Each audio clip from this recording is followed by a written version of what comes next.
Bonsoir et bienvenue si vous nous rejoignez dans l'édition de ce soir. Voici les titres.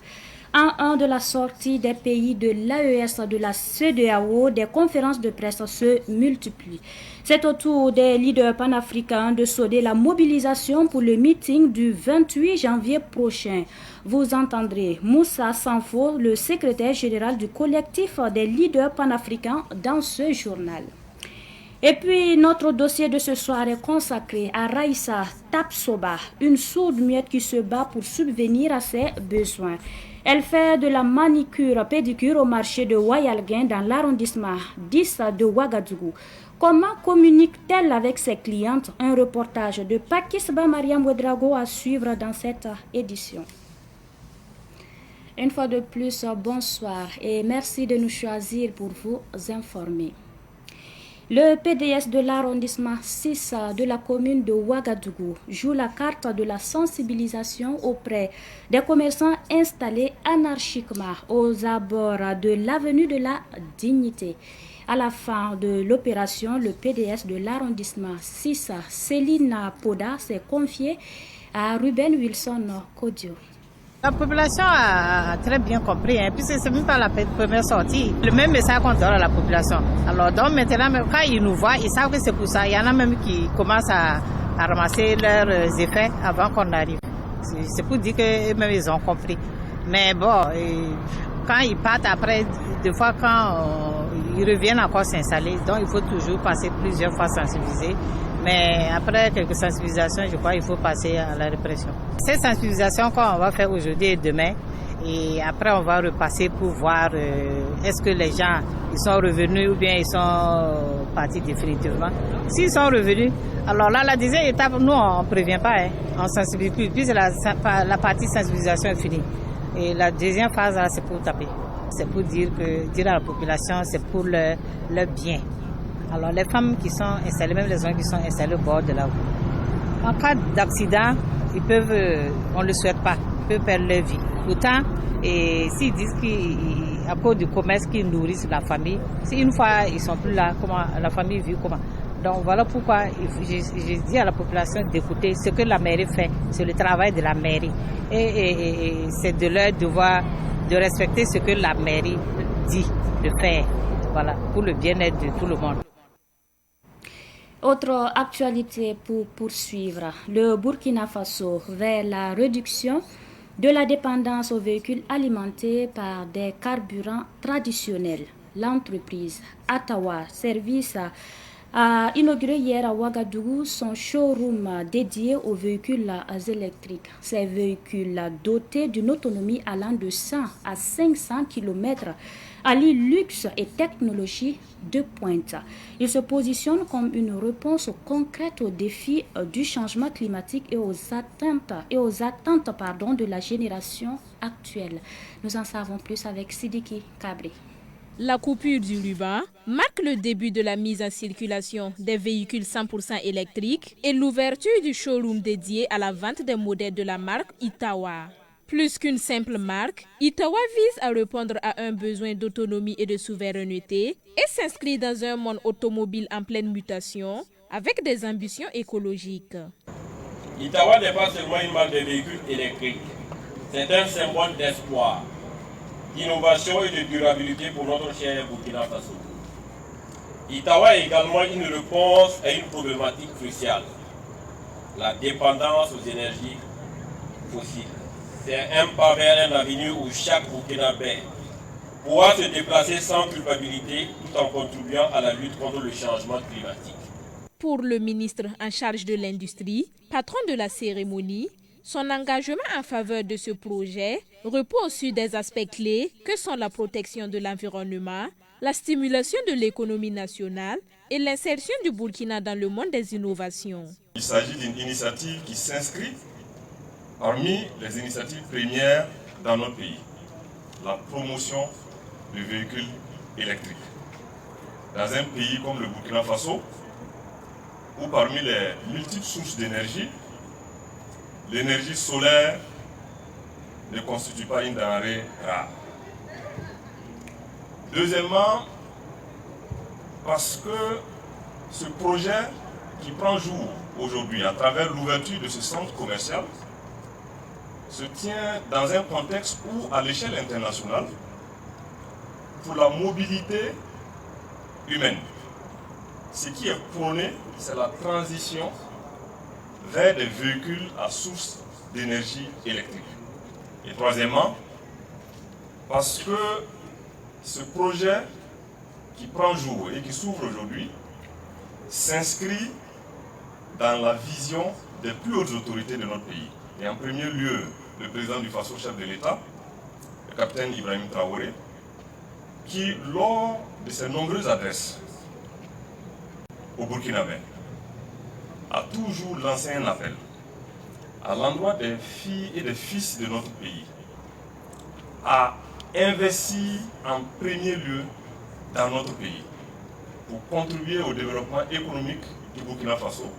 Les deux modèles présentés sont la Itawa native et la Itawa Sahel. Dotées de batteries en lithium, ce sont des voitures sous-compactes 4 portières, 5 places, dont le temps de charge est de 4 heures à la borne. Une usine d'assemblage verra bientôt le jour dans le quartier Tanguindasouri, près de Ouagadougou, foi du groupe Itawa. Une initiative bien saluée par les potentiels clients et partenaires qui se sont mobilisés à cette inauguration.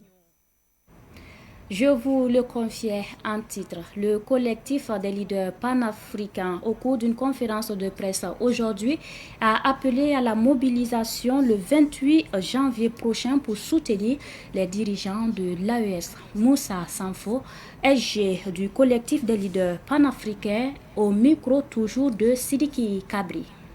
C'est d'appeler pour le Burkinabé à renforcer de vigilance et a toujours attaché la ceinture pour soutenir le capitaine Ibrahim Traoré dans sa mission qui est de reconquérir nos territoires occupés par les mercenaires de la France, appelés les terroristes, et ensuite soutenir l'AES, les 3 chefs d'État de l'AES dans leur noble mission qui est donc la souveraineté, l'indépendance totale de l'Afrique, et appeler les gens à sortir massivement le 28 janvier 2025, à partir de 8 h à la place de la Révolution, pour qu'ensemble, nous soutenons nos 3 chefs d'État de l'AES.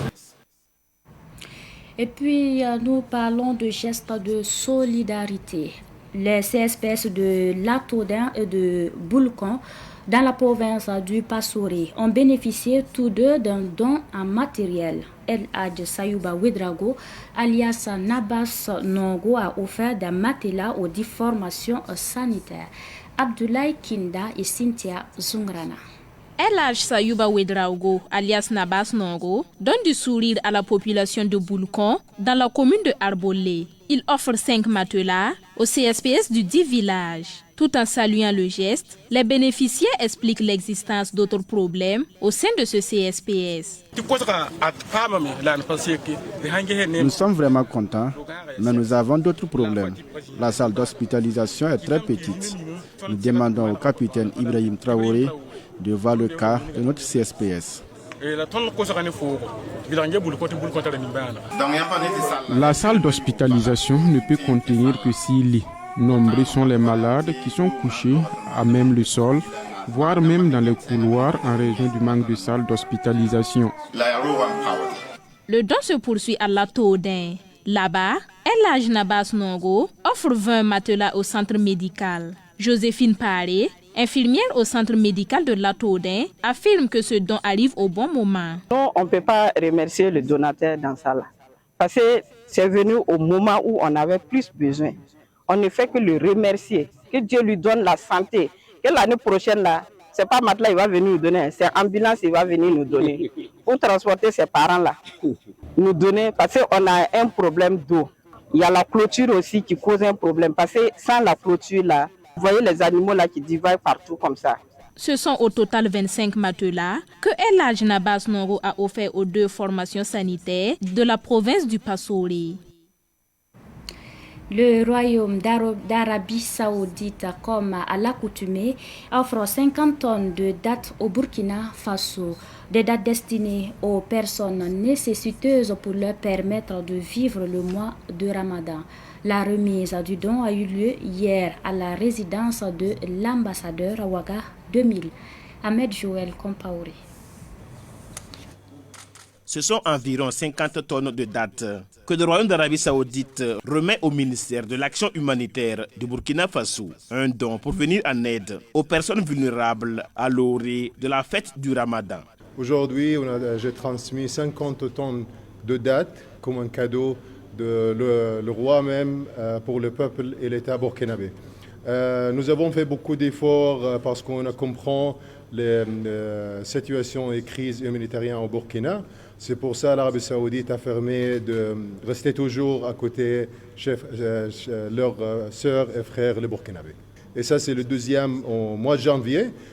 Aussi, il a un autre don comme une date, 5 tonnes pendant les prochains 3 mois, et aussi 3 ou 4 caravanes de santé.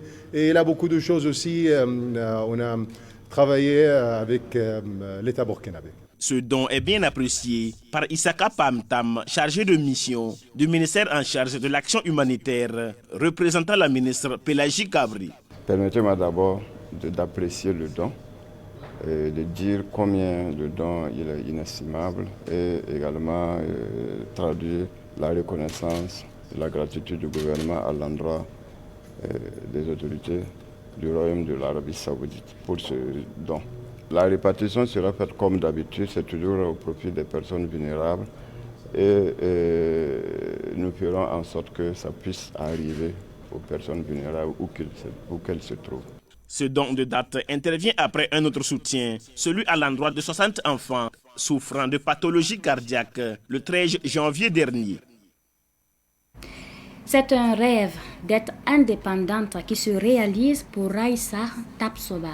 Sourde muette, cette femme excelle dans la manicure et pédicure depuis quelques années maintenant au marché de Wayalguin dans l'arrondissement 10 de Ouagadougou. Pakisba Mariam Ouedraogo est allée à la rencontre de cette femme qui a choisi de se battre pour gagner sa vie.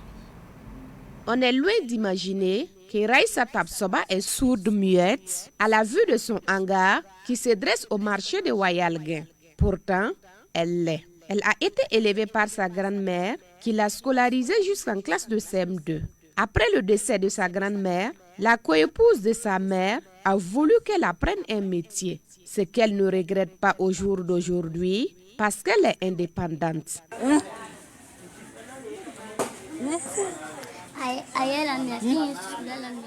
J'ai été émerveillée par ce travail, raison pour laquelle je l'ai choisi. Et maintenant, j'ai de la clientèle.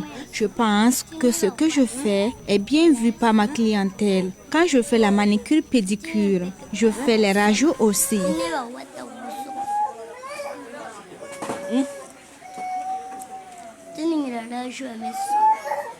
Honorine Yaogo est celle qui a pris Raïssa Tapsoba sous son aile. Elle avoue qu'au début, ça n'a pas été facile.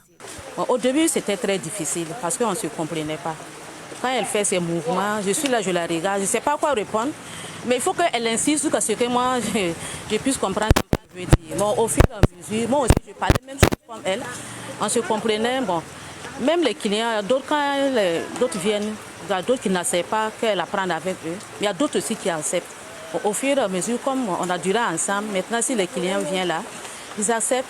Donc, elle apprend. Mais aujourd'hui, c'est bien. Elle apprend, elle peut faire pédicure, laver proprement les pieds, placer les ongles, faire de jolis dessins. Fadila Toudera est la première fille de Raïssa Tapsoba. Elle fera la classe de CE1 à la rentrée prochaine.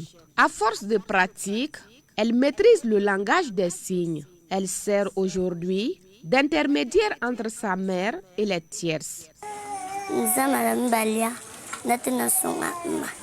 J'apprends les signes pour pouvoir aider ma mère. Quand j'ai faim, c'est avec des signes que je communique avec elle. Pour échanger avec elle aussi, je fais des signes. Les clientes sont satisfaites du travail de Raïssa Tapsoba. À l'image de Afissatou Kantarba, qui fait ses manucures pédicures, ses ailes, depuis 2021. C'est une femme battante. Elle fait bien son travail depuis que je l'ai connue. Je viens ici parfois parce que réellement, elle fait son travail avec amour. Et réellement, je peux dire que si réellement elle gagne d'aide vraiment, elle peut agrandir son business. Les clientes ne viennent pas toujours de loin. Marina Wango est la coépouse de Raissa Tapsoba. De temps en temps, elle passe se faire chouchouter sur sa coépouse. C'est ma coépouse, mais quand on s'est connus, elle est ravissante. Elle a trop d'amour avec les gens. Donc, avec son atelier aussi, elle avance un peu. Donc, avec ses clients aussi, tout le monde l'aime. Vous voyez? Donc, nous aussi, nous sommes un peu ses clientes, quoi. On vient ici de temps en temps, les gens apprécient son travail. Donc, si on pouvait la soutenir, elle va aller en haut, quoi. Voir Raissa Tapsoba se débrouiller seule actuellement est une fierté pour Honorine Yaogo. La voir faire ça, vraiment, je suis très contente. Je suis très contente d'elle. Parce que quand je la regarde et je vois que c'est à cause de moi, elle est devenue ce qu'elle est. Je suis très contente. Il y a beaucoup de gens qui viennent m'apprécier ici. Ah, madame, tu as gouré avec la fille là. Voilà, aujourd'hui, oui, c'est comme ça. Je suis très contente quand on m'apprécie même. Donc, elle est devenue comme une fille pour moi. Donc, je suis très contente. Pour les nouvelles clientes qui pourraient ne pas pouvoir communiquer tout de suite avec la spécialiste sourde muette, les prix des prestations sont affichés. Raissa Tapsoba est située à l'entrée nord du marché de Wayalguin. Elle travaille tous les jours, sauf les lundis. Ainsi se referme cette édition. Merci à vous qui l'avez suivi de bout en bout. Merci de votre fidélité. Très bonne suite en compagnie de nos programmes.